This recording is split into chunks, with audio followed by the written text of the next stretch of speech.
அட இவ்வளவு நாள் இது தெரியாம போச்சே அப்படிங்கிற அளவுக்கு தான் சூப்பரான ஒரு மருந்துங்க.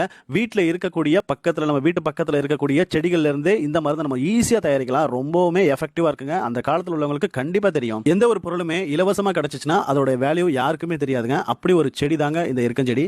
எல்லா இடத்துலையுமே படர்ந்து விரிஞ்சு கிடக்குது. நம்ம ஊர்ல தான் இது இலவசமா கிடைக்குது. வெளிநாடுகளில் இது ஒரு பிளான்ட்னு கஷ்டப்பட்டு வாங்கி காசு கொடுத்து வளர்க்குறாங்க. இதுல இருந்து நான் ஒரு 10 இலை இப்போ நான் எடுத்துக்கிட்டேன்.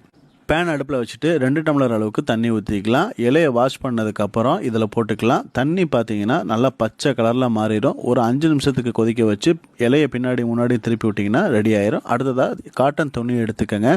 நல்லெண்ணெய் கொஞ்சம் எடுத்துக்கோங்க. இலையில் எல்லா பாகத்துலையுமே அந்த நல்லெண்ணெயை தேய்ச்சி விட்ருங்க. அடுத்ததாக தண்ணி நல்லா கொதி வந்ததுக்கப்புறம் ஒத்தனை கொடுக்குற அளவுக்கு இருக்கும். அதை நம்ம எந்த இடத்துல மூட்டு வலி முழங்கால் வலி இருக்குதோ உங்களுக்கு அந்த இடத்துல இதை வச்சிங்கன்னா ஒரு நல்ல ஒரு தீர்வு இருக்கும். முழு வீடியோ பாருங்கள். நல்லா ஃபுல்லாக டீட்டெயிலாக சொல்லியிருக்கேன். அடுத்த வீடியோவில் பார்க்கலாம்.